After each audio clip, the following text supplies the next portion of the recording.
Guys आपका हमारे YouTube channel Raju classes में स्वागत है। आज हम लोग पढ़ेंगे कक्षा 12 की गणित। कक्षा 12 की गणित में क्या, तो एक नया चैप्टर नंबर 3 अपना अध्याय 3 पढ़ेंगे, जो कि हमारा आव्यूह है या मैट्रिक्स है।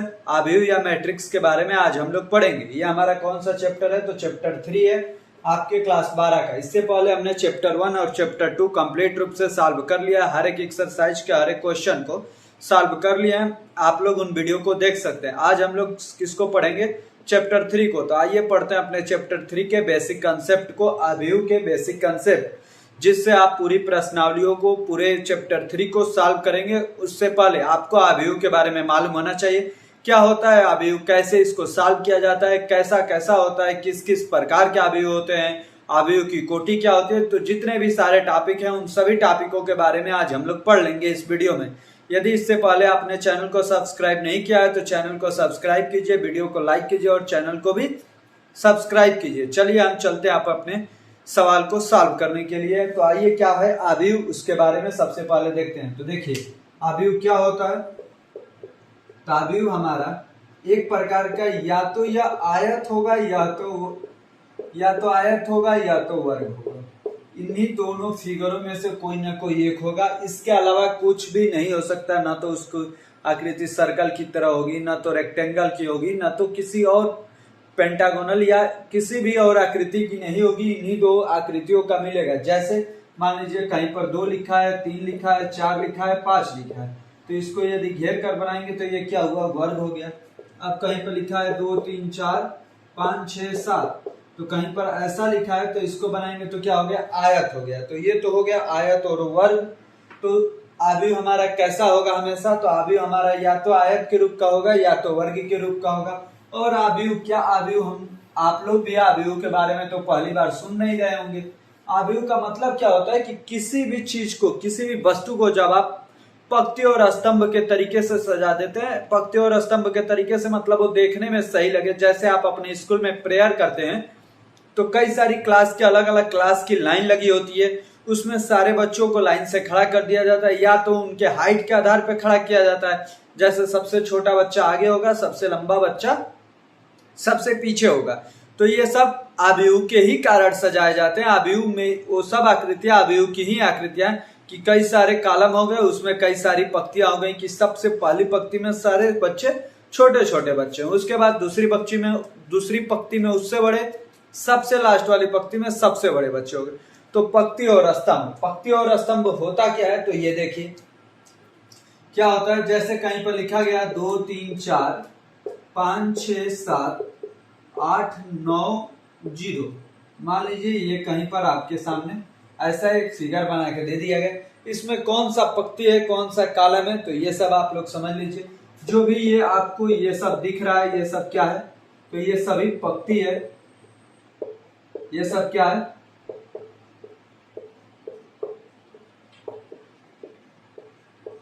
सभी ये पंक्ति है। पंक्ति हुआ, ये पंक्ति 5 6 7 एक पंक्ति है, 8 9 0 एक पंक्ति है।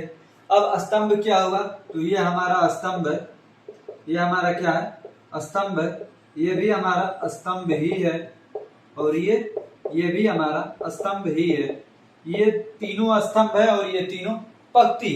स्तंभ ये कौन सा स्तंभ है, तो ये स्तंभ 1 है, ये सेकंड है और ये थर्ड है हमारा। ये नहीं कि ये फर्स्ट, ये सेकंड, ये थर्ड, नहीं, ये फर्स्ट है, ये सेकंड है, ये थर्ड है।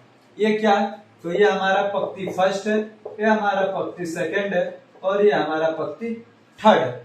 तो ये आपको समझ में आ गया। पंक्ति को आप इंग्लिश में रो भी कहते हैं। तो ये कौन सा हो गया, रो हो गया। तो इसे शॉर्टकट में R1 भी कहा जाता है, इसे शॉर्टकट में R2 भी कहा जाता है और इसे शॉर्टकट में R3 भी कहा जाता है। और कॉलम को C1 भी लिख सकते हैं, C2 भी लिख सकते हैं, C3 भी लिख सकते हैं। तो कॉलम क्या होते हैं, तो जो ये सीधा है इसे कॉलम कहा जाता है। आप अपने घर पे भी जानते होंगे कि जो दीवालों के पास जैसे जो बीम बनाया जाता है, जो कॉलम बनाया जाता है, उसे कॉलम कहते हैं। जो छतों पे होता है, जो मतलब जो हॉरिजॉन्टली होता है, एक्स एक्सिस के समांतर होता है, उसे क्या कहा जाता है, उसे पंक्ति कहा जाता है। और जो वर्टिकल होता है, वाई एक्सिस के समांतर होता है, उसे क्या कहा जाता है, तो उसे कहा जाता है कॉलम। तो ये हमारा हो गया कॉलम। ये तीनों क्या है, कॉलम। जो वर्टिकली जो हॉरिजॉन्टली हैं, जो लेटे हुए कॉलम में हैं, जो लेटे हुए हैं, इन्हें क्या कहा जाता है? पंक्ति। तो हमें उम्मीद है कि आपको अब पंक्ति और स्तंभ के बारे में समझ में आ गया होगा। हिंट देने के लिए, यदि आप भूलेंगे नहीं किस तरीके से, तो आप इसी तरीके से नहीं भूलेंगे कि जो भी आपके घर पे जो दीवारें होती हैं ये क्या है? ये कॉलम है, और जो छत होता है वो आपका पंक्ति है। तो ये आपको याद करने के लिए स्तंभ और पंक्ति के बारे में ये एक ट्रिक होता है। अब हम चलते हैं, इसके आगे क्या पढ़ना है ये देख लीजिए आप। ये आपने पंक्ति और स्तंभ के बारे में देख लिया। अब देखिए कैसे इसको लिखा जाता है। पंक्ति और स्तंभ के बारे में आप लोग समझ लिए होंगे। तो देखिए इसके बाद में क्या होता है? इसके बाद में एक होता है आव्यूह की कोटि। इसकी कोटि क्या होती है? तो ये हमें बताना होता है। किसी भी आव्यूह की कोटि क्या है, इसे हमें बताना है। देखिए ये कोटि होता क्या है? कोटि क्या होता है? किसी भी आव्यूह की कोटि क्या होती है? तो उसमें पंक्तियों की कितनी संख्या है यह हमें बताना होता है। पंक्तियों की कितनी संख्या है गुणे स्तंभ कितने हैं, तो ये हमें बताना होता है। यही हमारे पंक्ति गुणे स्तंभ यदि हमने लिख दिया है तो ये हमारा क्या हो गया? ये हमारा आव्यूह की कोटि हो गई। देखिए तो कैसे लिखा जाता है किसी भी आव्यूह की कोटि? पंक्ति गुणे स्तंभ। इसी पंक्ति को शॉर्टकट में यहाँ पर एम भी लिखा जाता है और यहाँ पे एन भी लिखा जाता है। तो किसी भी आव्यूह की कोटि क्या हो गई? तो एम क्रॉस एन, एम गुणे एन या एम क्रॉस एन, ये किसी भी आव्यूह की कोटि होती है। जैसे देखिए कहीं पर लिखा गया 2, 3, 4 और 5 लिखा गया, तो इस आव्यूह की कोटि क्या है? तो इस आव्यूह की कोटि आप लिखेंगे 2 क्रॉस 2, क्योंकि कितनी पंक्तियां हैं? तो 1 और 2। स्तंभ कितने हैं? तो 1 और 2, तो 2 गुणे 2। ये हो गया आपका एक आव्यूह की कोटि क्या है? इस आव्यूह की कोटि 2 गुणे 2 है। ऐसे ही मान लीजिए यहाँ पर लिखा गया 3, 4, 5, 6, 7, 8। इस आव्यूह की कोटि कितनी है? तो इस आव्यूह की कोटि कैसे बताएंगे? तो 1, 2, 3। कितनी पंक्तियां हैं? तो 3 गुणे। स्तंभ कितने हैं? तो 1 और 2। तो इस आव्यूह की कोटि क्या हो गई? 3 गुणे 2। तो आपको आव्यूह की कोटि ऐसे ही बतानी है। किसी भी आव्यूह की कोटि आप बता सकते हैं। और देखिए आव्यूह की कोटि कैसे लिखा जाता है, तो ये आप लोग देख लीजिए। देखिए जैसे मान लीजिए कोई आव्यूह है, कोई आव्यूह है, इसमें जो A11, इसका मतलब क्या होगा? A11 का मतलब क्या होगा? कि ये पहले पंक्ति का और पहले स्तंभ का अवयव है, एलिमेंट है। वैसे ही यहाँ पर लिखिए A12, A13, A14, ऐसे ही डॉट डॉट डॉट आगे की तरफ जाते जाएंगे तो A1N हो जाएगा, A1N हो जाएगा। ऐसे ही मान लीजिए जब आप दूसरी पंक्ति में आएंगे तो क्या लिखेंगे? A21, A22, A23, A24, ऐसे ही डॉट डॉट डॉट A2N। इसका मतलब क्या होगा? हर एक जगह 2 है, इसका मतलब क्या है कि ये सभी दूसरे पंक्ति के एलिमेंट हैं। ये लास्ट में n क्यों आ जा रहा है? क्योंकि ये पहला स्तंभ हो गया, ये दूसरा, ये तीसरा, ये चौथा और ये nवां स्तंभ है। ऐसे ही जब आप तीसरे पे जाएंगे, तीसरे पंक्ति में जाएंगे तो क्या होगा? A31, A32, A34, A4, A3, यहाँ पे A33 होगा, यहाँ पे A34 होगा, ऐसे ही A3N हो जाएगा। अब देखिए ऐसे ही जब आप आएंगे लास्ट पे, मान लीजिए कि यहाँ पर ऐसे ही चलता जाएगा A4, A41, A51, ऐसे ही आपका लास्ट में एक आएगा AM1, AM2, AM3, AM4, dot dot dot AMN आ गया लास्ट में एक जगह। तो देखिए ये M का मतलब क्या है? कि ये पहली पंक्ति, ये दूसरी, ये तीसरी, ये डॉट डॉट डॉट मतलब इसमें, और ये कौन सी पंक्ति है? ये हमारा एमवा पंक्ति है। ये कौन सा पंक्ति है? एमवा पंक्ति है। तो इस पूरे आव्यूह की कोटि क्या हो गई? कितने पंक्ति हैं? तो 1, 2, 3 डॉट डॉट डॉट M। तो M पंक्ति है तो M लिखिए गुणे में 1, 2, 3, 4, N पंक्ति है, N स्तंभ है। तो इसका इस आव्यूह की कोटि क्या हो गई? तो M क्रॉस N। M इसमें क्या होता है? तो M जो होता है वो हमें क्या बताता है? M जो होता है वो हमें पंक्तियों की संख्या बताता है। कोई N है तो N क्या बताता है हमें? N हमें स्तंभों की संख्या बताता है। तो देखिए जैसे आपको कहीं पे अवयव की कोटि दे देगा और उसे आपको लिखना होगा।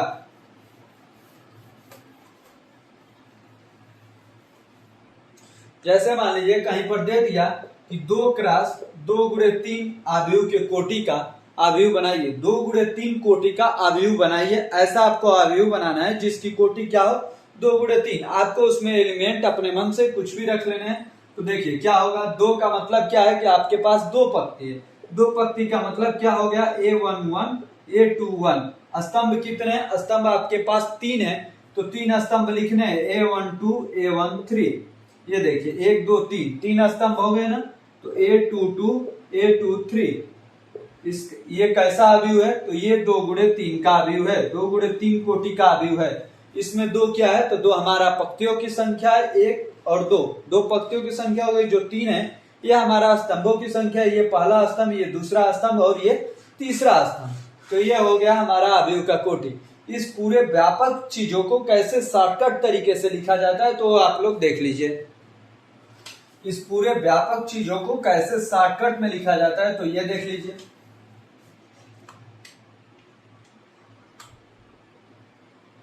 देखिए कैसे इसे आप शॉर्टकट में लिखेंगे, तो ए आई जे, यहां पर एम गुणे N, A I J M गुणे एन। इसमें आई क्या है, तो आई आपको बताएगा क्या, तो कौन सी पंक्ति का ये एलिमेंट है, ये एलिमेंट ये अवयव कौन से पंक्ति का है वो आपको बताएगा। जे क्या बताएगा कि ये कौन से कॉलम का है। जैसे कहीं पर A21 लिख दिया गया तो इसमें आई का मान क्या है, तो इसमें आई का मान 2 है। जे का मान क्या है, तो जे का मान 1 है।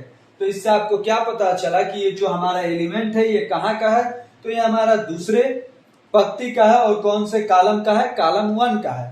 तो यहाँ पर देखिए जब आप ऐसा लिखेंगे ये क्या होता है, ये व्यापक समीकरण का छोटा सा रूप होता है जिसे आप शॉर्टकट तरीके से लिख सकते हैं। ये एम गुणे एन अवयव के कोटि को प्रकट करने के लिए ये हमारा शॉर्टकट तरीका होता है। इससे आप किसी भी बड़े से बड़े अवयव को आप इतने छोटे से में दिखा सकते हैं। जैसे देखिए इसमें आई का मान क्या हो सकता है, तो आई का मान हमारा हमेशा प्राकृत संख्या होगा, प्राकृत संख्या होगा। प्राकृत संख्या कहाँ से स्टार्ट होती है, तो इतना तो आपको मालूम ही होगा कि 1 से स्टार्ट होती है। कहाँ तक होती है, तो इनफाइनाइट तक होती है। लेकिन यहाँ पर इनफाइनाइट तक नहीं होगा, यहाँ पर कहाँ से तक होगा, तो 1 2 ऐसे ही बढ़ता जाएगा, कहाँ तक, एम तक केवल होगा। आई का मान कहाँ से कहाँ तक होगा, 1 से लेकर के एम तक होगा। ऐसे ही जे जो है, इसमें जो जे है इसका मान कहाँ से कहाँ तक होगा, तो ये भी हमारा हमेशा प्राकृत संख्या ही होगा, ये हमारा एन तक होगा। आई का मान कहाँ से कहाँ तक, 1 से लेकर एम तक। जे का मान कहाँ से कहाँ तक, तो 1 से लेकर के एम तक। आपको ऐसे ही दे करके इसमें बेस पर एक फॉर्मूला दे सकता है, एक उदाहरण देगा और उसको आपको उसी फॉर्मूले के बेस पर यहाँ पर कोई भी अवयव बनाना होगा। जैसे देखिए क्या दे दिया, जैसे देखिए क्या दे दिया आपको दे दिया है, मान लीजिए आई प्लस जे का अवयव का 2 गुणे 3।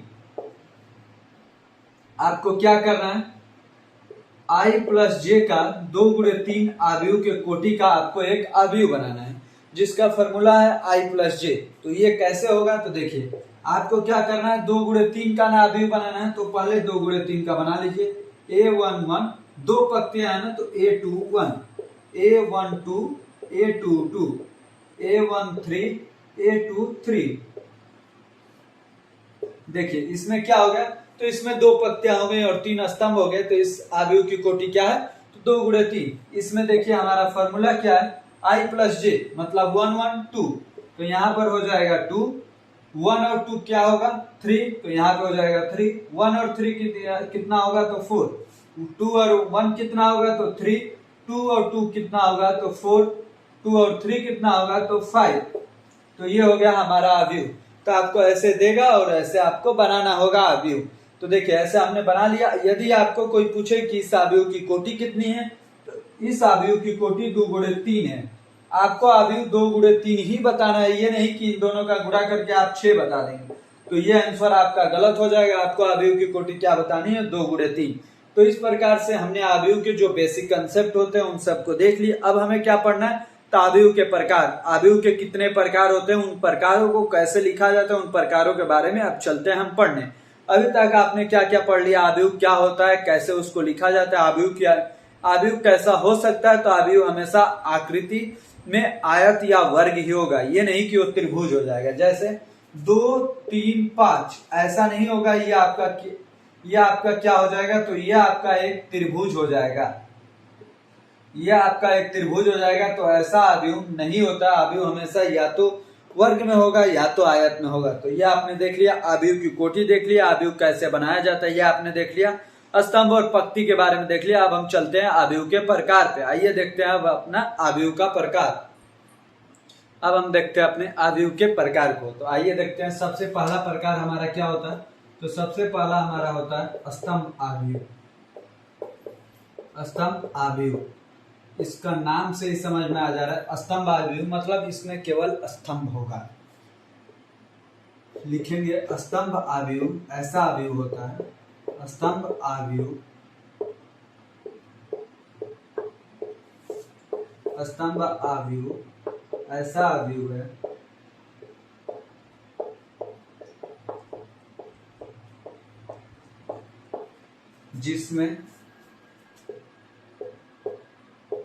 जिसमें केवल एक स्तंभ होता है, जिसमें केवल एक स्तंभ होता है। स्तंभ आव्यूह में कितने स्तंभ होते हैं, केवल एक स्तंभ होता है। जैसे आप इसका उदाहरण देख सकते हैं, उदाहरण से आपको भली भांति क्लियर हो जाएगा कि स्तंभ आव्यूह क्या होता है। तो जैसे आप लोग उदाहरण में देख लीजिए, उदाहरण इसका क्या होगा, आप लोग देख सकते हैं 1 2 -3 5 6। तो ये आपका क्या होगा, ये आपका स्तंभ आव्यूह हो गया। इसमें कितना स्तंभ है, तो केवल एक स्तंभ है। पंक्तियों की संख्या अलग अलग हो सकती है लेकिन स्तंभ एक ही होगा। कितने इसमें पंक्ति हैं, तो 1 2 3 4 5, तो 5 पंक्ति। तो पहले पंक्ति लिखा जाता है तो 5 लिख दीजिए, 5 × 1। इस आव्यूह की कोटि क्या है, 5 × 1। तो इस स्तंभ आव्यूह को आप शॉर्टकट में कैसे लिखेंगे, तो ये देख लीजिए, इसे शॉर्टकट में आप लिखेंगे ए कैसे, ए एक आव्यूह है जिसे कैसे लिखा जा रहा है, AIJ और m गुणे में 1, क्योंकि इसमें हमेशा स्तंभ का मान 1 ही होगा। यदि स्तंभ का मान 1 हो रहा है तो मतलब इसमें j का भी मान आपको हमेशा 1 ही मिलेगा। तो इसका मतलब क्या हो गया कि AI 1 m गुणे में 1, ये क्या हो गया, ये आपका स्तंभ आव्यूह का प्रतीक हो गया। जहां पर n का मान 1 होगा, इसे आप शॉर्टकट में लिख सकते हैं।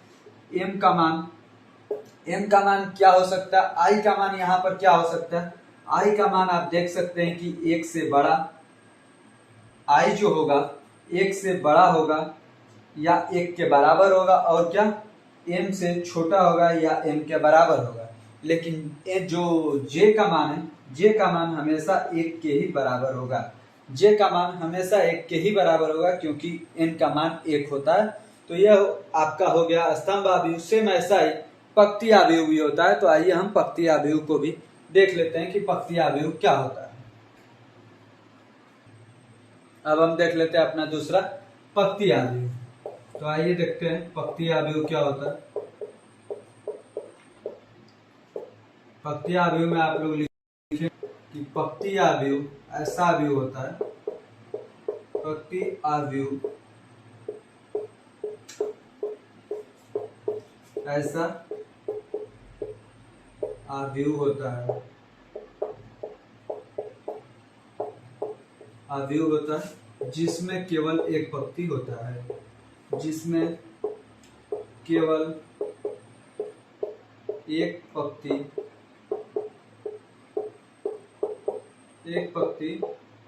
होता है। जिसमें केवल एक पंक्ति होता है उस आव्यूह को क्या कहते हैं, तो उस आव्यूह को पंक्ति आव्यूह कहा जाता है। आइए अब हम इसके बाद में देख लेते हैं, इसके लिए उदाहरण देख लेते हैं।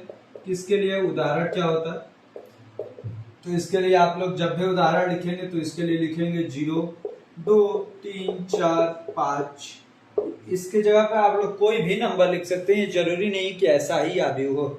इस आव्यूह की कोटि क्या होगी, तो इस आव्यूह की कोटि होगी आपकी, इस आव्यूह की कोटि क्या है, तो 1 2 3 4 5। कॉलम कितने हैं, 5, लेकिन पंक्ति कितनी है, 1, तो 1 गुणे में 5। इस आव्यूह की कोटि क्या हो गई, 1 गुणे में 5।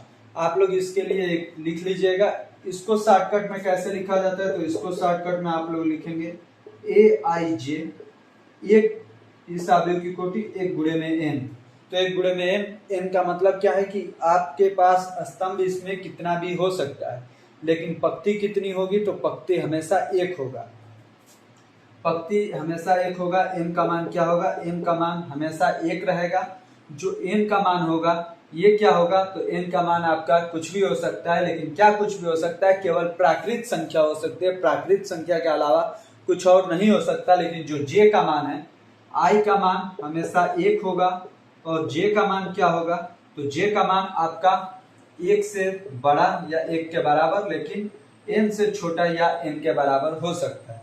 तो ये कौन सा अवयव हो गया, तो ये हमने पढ़ लिया अपना पक्ति अवयव। ये कौन सा अवयव था, ये पक्ति अवयव था, जिसे आप लोगों ने भली भांति पढ़ लिया और आपको अच्छे से समझ में भी आ गया होगा। अब हम लोग पढ़ेंगे अपना वर्ग अवयव, तीसरे नंबर का अवयव वर्ग अवयव। आइए देखते हैं हम अपना वर्ग अवयव। वर्ग अवयव क्या होता है,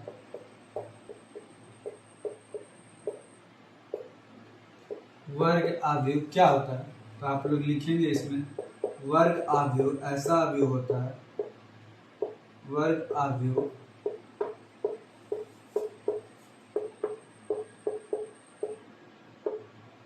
ऐसा अवयव होता है,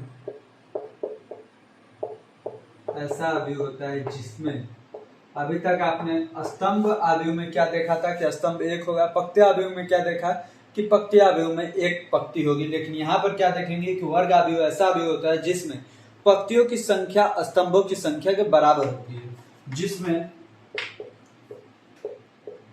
पंक्तियों की संख्या स्तंभों की संख्या के बराबर होती है, पंक्तियों की संख्या स्तंभों की संख्या के बराबर होती है, बराबर होती है। अर्थात क्या हो जाएगा, m बराबर n, मतलब जो m होगा वो हमारा n के बराबर हो जाएगा। इसका उदाहरण क्या होगा, तो इसका भी आप लोग उदाहरण देख लीजिए। इसका उदाहरण क्या होता है वर्ग अवयव का, तो देखिए वर्ग अवयव का उदाहरण क्या होता है, तो वर्ग अवयव का उदाहरण हो जाता है से देख मान लीजिए 1 2 3 4 5 6 7 8 9, ये इसकी कोटि क्या है, तो इसकी कोटि आप लोग देखेंगे कि 3 × 3 है। इसकी कोटि क्या है, तो 3 × 3 है। इस अवयव की कोटि 3 × 3 का मतलब क्या है कि m का भी मान 3 है, m का भी मान 3 है। इस आप अवयव को क्या कह सकते हैं कि ये इसकी कोटि क्या है, तो इसे आप लोग लिख सकते हैं 3 कोटि का वर्ग अवयव है, 3 कोटि का वर्ग अवयव, 3 कोटि का वर्ग अवयव। आप केवल 1 नंबर लिखेंगे तो उसे समझ में आ जाएगा कि 3 × 3 का वर्ग अवयव है। अभी तक आप यहाँ पर देखे होंगे कि 2-2 नंबर लिखे जाते थे। किसी को बोलेंगे कि कितने कोटि का अवयव है, तो यदि वर्ग अवयव नहीं है तो 2 × 1 कोटि का अवयव, 3 × 1 कोटि का अवयव। लेकिन यहाँ पर क्या कहेंगे, 3 कोटि का अवयव। इससे समझ में आ जाएगा कि आप वर्ग अवयव की बात कर रहे हैं।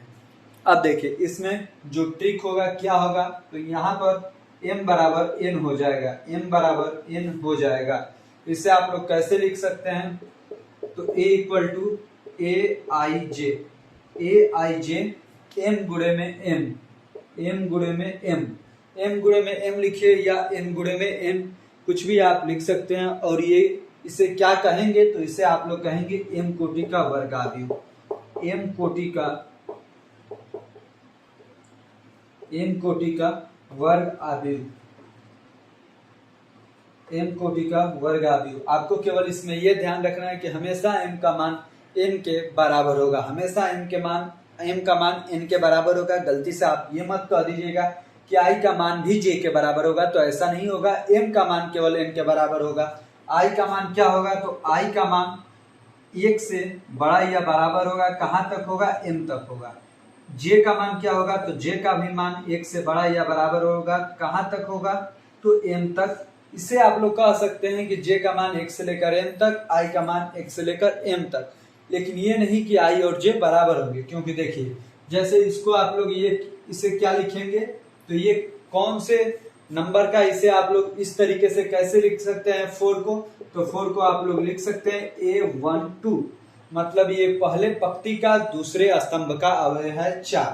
तो ऐसे आप लोग इसको लिख सकते हैं। तो अब हम चलते हैं इसके आगे वाले अवयव पे। आगे वाला अवयव क्या है, तो हमारा आगे वाला अवयव है विकर्ण अवयव, जो कि हमारे चौथे नंबर का अवयव है।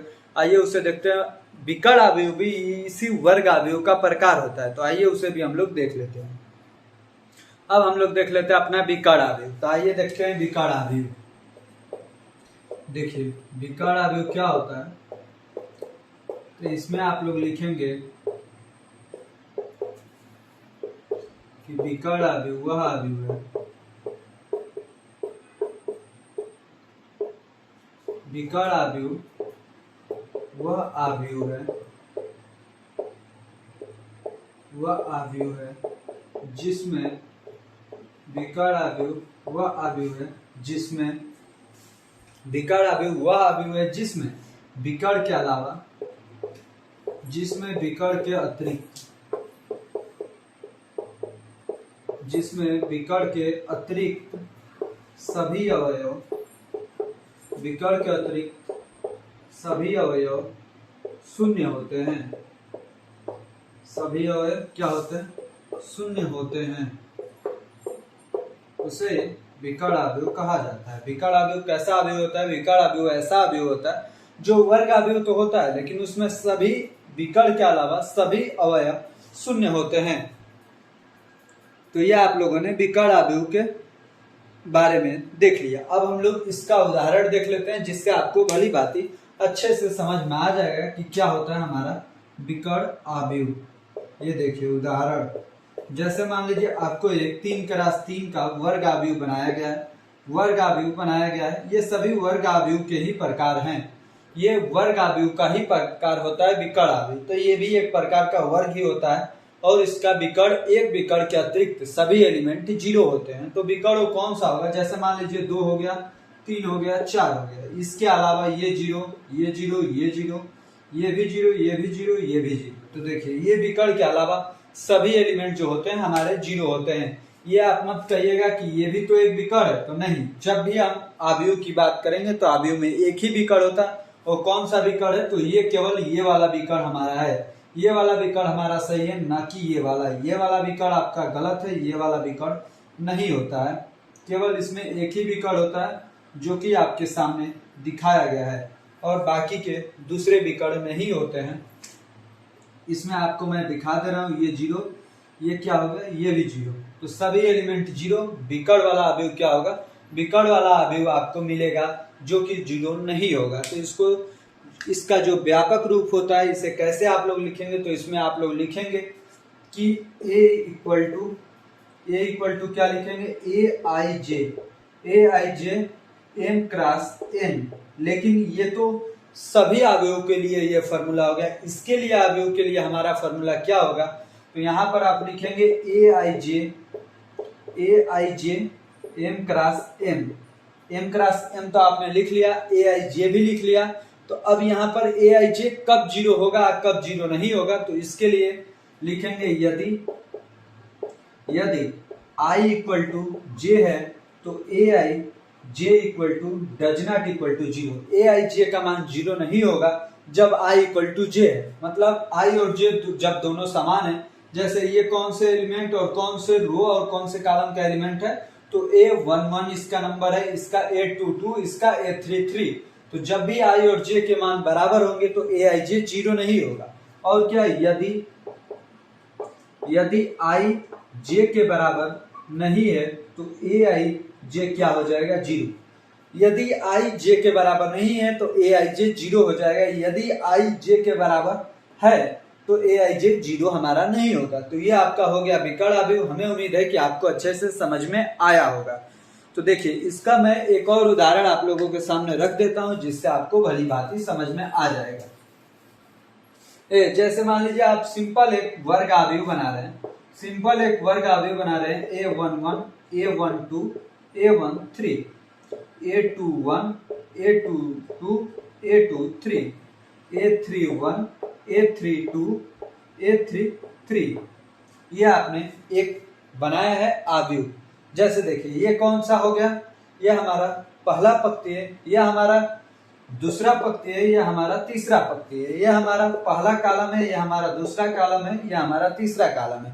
जहां पर दोनों नंबर सेम हो 1 1 तो ये हमारा 0 होगा, यह हमारा 0 नहीं होगा, सॉरी ये हमारा 0 नहीं होगा। A 2 2 है तो ये हमारा 0 नहीं होगा। A 3 3 है मतलब I इक्वल टू J है, I इक्वल टू J है तो AIJ जो है AIJ ये हमारा 0 के बराबर नहीं होगा। लेकिन जब I does not equal to J तो AIJ हमारा क्या हो जाएगा, 0 हो जाएगा। तो अब आपको यहाँ पर देखना है कि IJ के बराबर कहाँ कहाँ नहीं है। तो 1 2 है मतलब IJ बराबर नहीं है तो यहाँ पर क्या होगा, 0 होगा। यहाँ पे 1 3 है बराबर नहीं है तो यहाँ पर क्या होगा, आपका 0 होगा। ऐसे ही यहाँ पे भी बराबर नहीं है तो यहाँ पर 0 होगा। यहाँ पर बराबर है तो इसे छोड़ दीजिए, यहाँ पर बराबर नहीं है तो यहाँ पर आपका 0 हो जाएगा।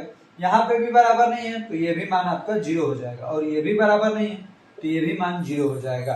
तो आपने देख लिया कि विकर्ण का मान क्या होगा, विकर्ण का मान 0 नहीं होगा, उसके अलावा सभी एलिमेंट 0 होंगे। तो ये हमने अपना विकर्ण आव्यूह पढ़ लिया है। अब हम लोगों को क्या पढ़ना है, तो अब हम लोगों को पढ़ना है अदिश आव्यूह। तो आइए देखते हैं अपने अदिश आव्यूह के बारे में। अब हम लोग देख लेते हैं अपने अदिश आव्यूह के बारे में, जो कि हमारा इसी वर्ग आव्यूह का ही प्रकार होता है। तो आइए इसे भी देख लेते हैं, अदिश आव्यूह। अदिश आव्यूह, ये अदिश आव्यूह हमारा क्या होता है, तो अदिश आव्यूह एक ऐसा वर्ग आव्यूह है, इसमें लिखिएगा अदिश आव्यूह।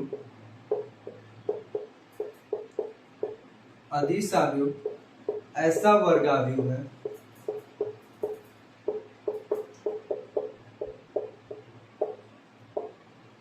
अदिश आव्यूह ऐसा वर्ग आव्यूह है जिसमें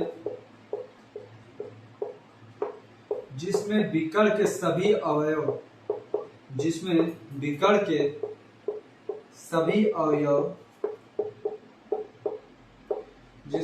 के सभी अवयव समान होते हैं। क्या होते हैं, समान होते हैं। समान होते हैं मतलब कि जो एक होगा विकर्ण आव्यूह का अवयव वही सभी विकर्ण आव्यूह होंगे। तो आइए हम इसे देख लेते हैं कि इसका उदाहरण क्या होता है। जैसे आप लोग इसका उदाहरण क्या लिखेंगे, तो इसका उदाहरण आप लोग अपने मन से, उदाहरण तो कैसे भी लिखा जा सकता है, अपने मन से या कहीं से भी लिख लीजिए। तो उदाहरण जैसे देखिए, हमने एक वर्ग आव्यूह बनाया है। क्या है हमारा वर्ग आव्यूह, सबसे पहले आप लोग एक समान वर्ग आव्यूह बना लीजिएगा। इसमें आप लोग एक जैसा वर्ग आव्यूह बना लीजिएगा। देखिए अदिश आव्यूह में, अदिश आव्यूह ऐसा वर्ग आव्यूह है, नहीं सॉरी वर्ग आव्यूह नहीं, ऐसा विकर्ण आव्यूह है, क्योंकि ये भी थोड़ा थोड़ा विकर्ण जैसा ही होता है। विकर्ण के गुण इसमें भी आते हैं, उससे थोड़ा सा और ये एक स्टेप बढ़ जाता है। अदिश आव्यूह ऐसा विकर्ण आव्यूह है जिसमें विकर्ण के सभी अवयव समान होते हैं। तो देखिए जैसे मैं मान लीजिए कि अभी हम क्या लिख रहे हैं, अभी हम एक विकर्ण आव्यूह बना रहे हैं। जैसे 1 हो गया, 2 हो गया, 8 हो गया। अपने मन से कुछ भी लिख सकते हैं, 0 0 0, यहाँ पे 0 0 0। ये क्या है हमारा, तो ये हमारा एक विकर्ण आव्यूह है। लेकिन हमें किसका उदाहरण लिखना है, हमें लिखना है अदिश आव्यूह का उदाहरण। तो इसके लिए क्या होगा, आप लोगों को सभी एलिमेंटों को एक जैसा करना होगा। तो मान लीजिए यहाँ पे भी 2 लिख दिए, यहाँ पे भी 2 लिख दिए, तो ये भी हमारा 2 ही था तो 2 ही लिख दिए। तो ये देखिए जो भी आप देख रहे हैं ये विकर्ण आव्यूह, विकर्ण आव्यूह सभी विकर्ण आव्यूह एक जैसे हैं।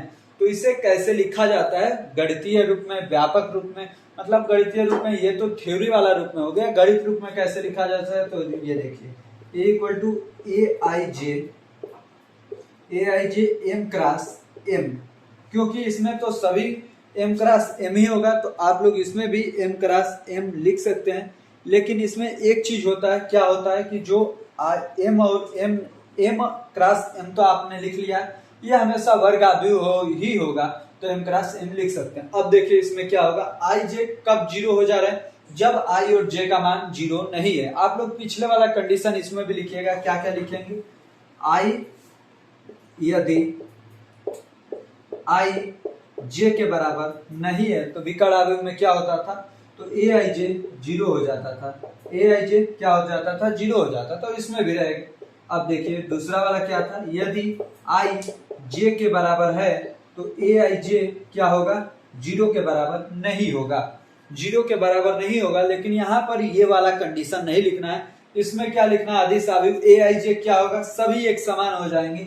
तो आप ए आई जे को के लिख सकते हैं, ए आई जे को के लिख सकते हैं, लेकिन ये के क्या होना चाहिए, K does not equal to zero, K हमारा कभी भी जीरो के बराबर नहीं होना चाहिए। तो ये दो कंडीशन आपके लिए है, ये दो कंडीशन आपके लिए है। ये किसकी शर्तें हैं, तो ये सब अदिश अवयव के लिए है कि जब आई जे के बराबर होगा तो जीरो हो जाएगा मान, जब आई जे के बराबर नहीं होगा, आई जे के बराबर नहीं है तो देख रहे हैं जीरो हो गया है, लेकिन आई जब जे के बराबर होगा तो ये आई जे के होगा, के का मतलब कि सभी एक जैसे होंगे।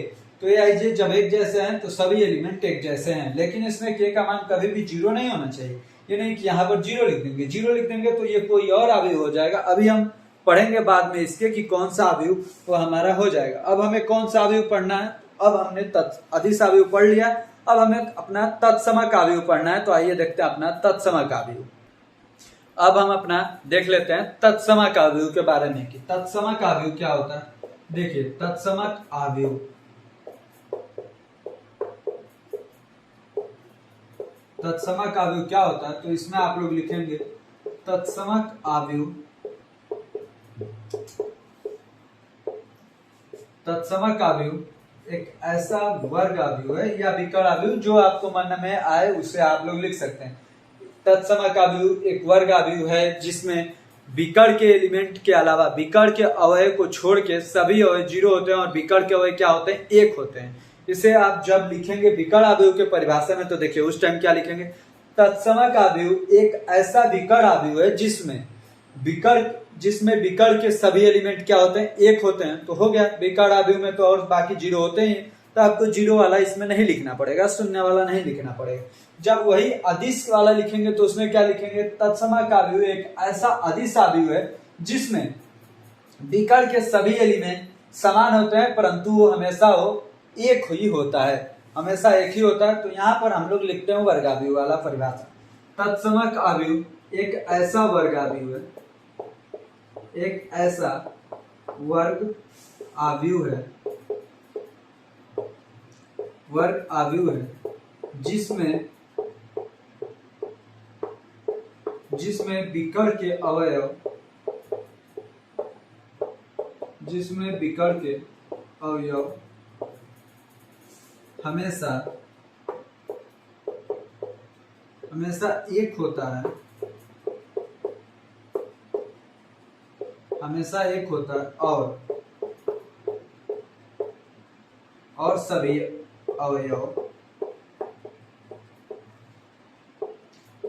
अवयव शून्य होते हैं,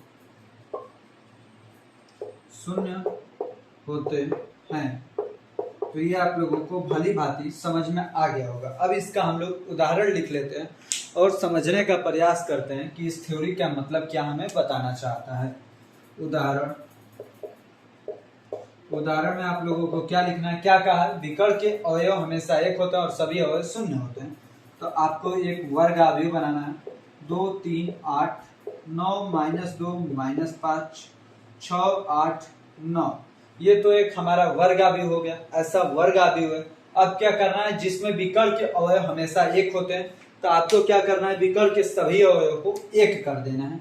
इसे मिटाइए, आप लोग विकर्ण वाले अवयव को मिटा लीजिए और इसके जगह पे क्या रख देंगे, एक रखेंगे। एक हो गया हमारा विकर्ण अवयव। अब क्या कर रहा है कि और सभी अवयव शून्य होते हैं, तो विकर्ण के अलावा जितने भी इसमें अवयव हैं ये सभी अवयव हमारे क्या हो जाएंगे, शून्य हो जाएंगे, क्योंकि विकर्ण का एलिमेंट क्या होगा, एक होगा और जितने भी एलिमेंट इसमें बचे हैं सभी हमारे जीरो हो जाएंगे। तो और सभी को जीरो कर दीजिए, तो ये हमारा क्या हो गया, ये हमारा तत्समक अवयव हो गया। तो ये कैसा अवयव का उदाहरण है, तत्समक अवयव का उदाहरण है। तो इसे आप लोग कैसे लिखेंगे, ये देखिए, A = AIJ M cross M, AIJ M cross M, M cross M का मतलब क्या हुआ कि ये वर्ग अवयव है। अब देखिए AIJ में क्या होगा, तो यदि I does not equal to J, मतलब I J के बराबर नहीं है, मतलब ये जीरो वाली कंडीशनों को लिखा जा रहा है। यदि I J के बराबर नहीं है तो AIJ क्या हो जाएगा, AIJ जीरो हो जाएगा। यदि I J के बराबर नहीं है तो AIJ जीरो होगा। अब लिखेंगे दूसरा इसी में कंडीशन, यदि आई जे के बराबर है तब ए आई जे हमारा क्या होगा, ए आई जे हमेशा 1 होगा। ए आई जे क्या होगा, हमेशा 1 होगा। तो ये दो कंडीशन है इसके लिए, ये दोनों कंडीशनों को फॉलो करके ये वाला फॉर्मूला हमें बनाना है। तो ये हो गया हमारा तत्सम का अवयव, जो कि आपको अच्छे से समझ में आया होगा। अब हम चलते हैं अपने लास्ट वाले अवयव पे, शून्य अवयव, जो कि इजी सा है और लास्ट अवयव का प्रकार भी है। चलिए हम देखते हैं अपने शून्य अवयव को। अब हम देख लेते हैं अपना शून्य अवयव को। देखिए हमारा शून्य अवयव क्या होता है। शून्य अवयव ये बहुत इजी सा अवयव है, इसे समझने में कुछ नहीं समझना। यहाँ पे लिखना है शून्य अवयव ऐसा अवयव होता है, शून्य अवयव ऐसा अवयव है, शून्य अवयव ऐसा अवयव है जिसके सभी अवयव, जिसमें सभी अवयव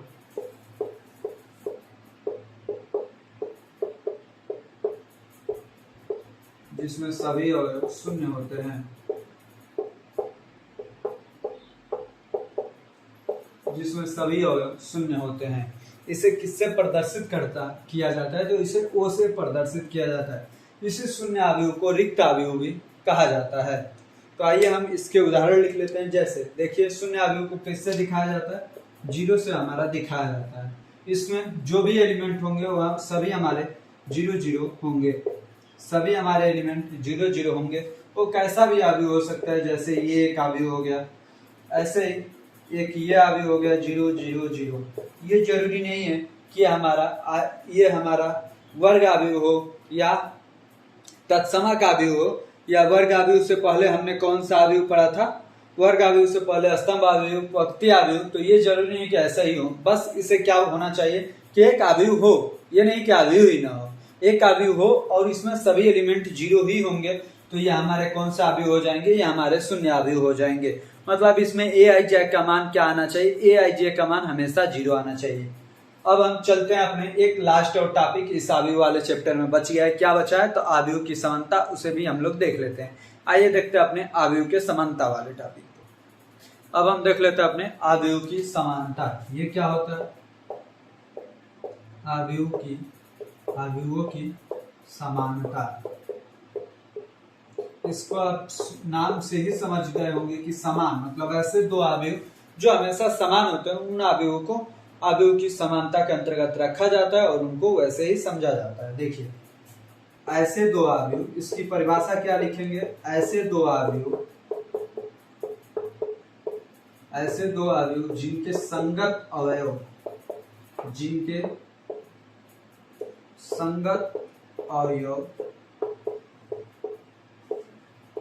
जिनके संगत अवयव जो होते हैं, ये क्या होते हैं, जिनके संगत अवयव की समानता। ऐसे दो अवयव जिनके संगत अवयव समान होते हैं, क्या होते हैं, समान होते हैं। जैसे मान लीजिए आपने दो उदाहरण ले लिया, a = 1 2 8 9। तो एक और अवयव है जिसमें भी ये भी एलिमेंट है 1 2 8 9, 1 2 8 9। तो ये दोनों कैसे अवयव हैं, ये दोनों अवयव समान अवयव कहे जाएंगे, क्योंकि इनमें इसके लिए क्या होना चाहिए, अवयव की समानता के लिए तो जो भी ए आई जे का मान होगा वो हमेशा बी आई जे के बराबर होगा। ए आई जे का मान क्या होगा, बी आई जे के बराबर होगा। मतलब आई जे का मान यदि आप दोनों के लिए रख रहे हैं, आई का मान और जे का मान, तो दोनों में एलिमेंट एक समान आने चाहिए। जैसे A11 का मान इसमें यदि 1 है तो इसमें भी B11 का मान 1 ही होना चाहिए। A22 का मान 9 है तो इसमें भी B22 का मान क्या होना चाहिए, 9 होना चाहिए। यही हमारे अवयव समान अवयव कहे जाते हैं। इसमें क्या होना चाहिए, ऐसे अवयवों के लिए 2-3 शर्तें होती हैं। पहली शर्त क्या है, तो इनकी कोटि हमेशा समान होनी चाहिए, जिस कोटि का ये होगा उसी कोटि का ये भी अवयव होगा। दूसरी कंडीशन क्या है, तो इसमें जो ए आई जे का मान होगा वो हमेशा बी आई जे के इक्वल होगा। तो ये हमारी दो शर्तें हैं समान अवयव के लिए। तो इस प्रकार से हमने अवयवों की समानता वाले टॉपिक को भी देख लिया। जितने भी अवयव के बेसिक कंसेप्ट थे हमने सभी कंसेप्ट को एक ही वीडियो में कवर करने का कोशिश किया है, जिससे आपको कई जगहों पे भटकना ना पड़े। अब हम लोग अगले दिन एक्सरसाइज 3.1 को सॉल्व किया जाएगा। यदि आप हमारे चैनल पे पहली बार आए हों और आपके ये सभी डाउट क्लियर हो गए हों तो चैनल को सब्सक्राइब कर लीजिए, वीडियो को लाइक कीजिए और अपने दोस्तों को भी शेयर कीजिए। आपको अंत तक बने रहने के लिए हमारे तरफ से बहुत बहुत धन्यवाद।